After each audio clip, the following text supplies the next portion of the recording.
পাকা চুল বা দাড়ি তুলে ফেলা যাবে কিনা বা তুলে থাকলে কোনো শাস্তি হবে কিনা, খুব গুরুত্বপূর্ণ একটা প্রশ্ন। অনেক সময় দেখা যায় আমাদের মাথার চুল একটা দুইটা বা কয়েকটা পেকে যায়, অনেক লোক সেগুলোকে খুঁজে খুঁজে তুলে ফেলেন কারণ তিনি বুড়া হতে চান না। আছে না এই রোগটা আমাদের মধ্যে? নবী করিম সাল্লাল্লাহু আলাইহি সাল্লামের এক হাদিসে পরিষ্কার ভাবে তিনি নিষেধ করেছেন, তোমাদের মাথায় কোনো চুল পাকলে সেগুলো তুলবে না। যদি তোমার সেই পাকা চুলগুলোর কারণে তোমার কাছে বিব্রত মনে হয়, ভালো না লাগে, তুমি সেখানেই মেহেদি বা এরকম করে ন্যাচারাল কালার, যেটা ব্ল্যাক ছাড়া অন্য কালার, সে কালার দিয়ে তুমি কালারফুল করো।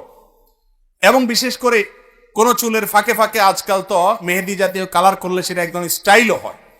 কিন্তু নবী করিম সাল্লাল্লাহু আলাইহি সাল্লাম পাকা চুল তুলতে নিষেধ করেছেন, পাকা চুল তোলার ব্যাপারে তিনি নিষেধাজ্ঞা আরোপ করেছেন। কেন নিষেধাজ্ঞা আরোপ করেছেন আমরা এতদিন বুঝি নাই।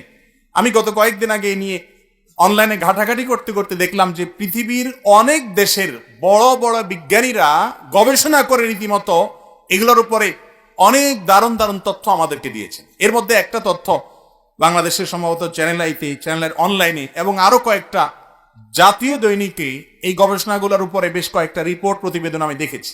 সেগুলোতে লেখা হয়েছে যে অনেক গবেষকরা বলেছেন যদি কারোর মাথার চুল পেকে যায় সেটা যদি তুলে ফেলা হয়, পাকা চুল তুললে ওই জায়গায় অনেক সময় ইনফেকশন হতে পারে, ক্যান্সার পর্যন্ত হতে পারে, আরো অনেক ব্যাধি পর্যন্ত হতে পারে।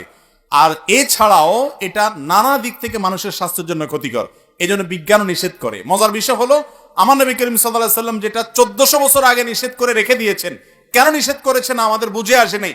এখন বিজ্ঞান প্রমাণ করে দিয়েছে যে তার নিষেধাজ্ঞার যথার্থতা আছে, রহস্য আছে।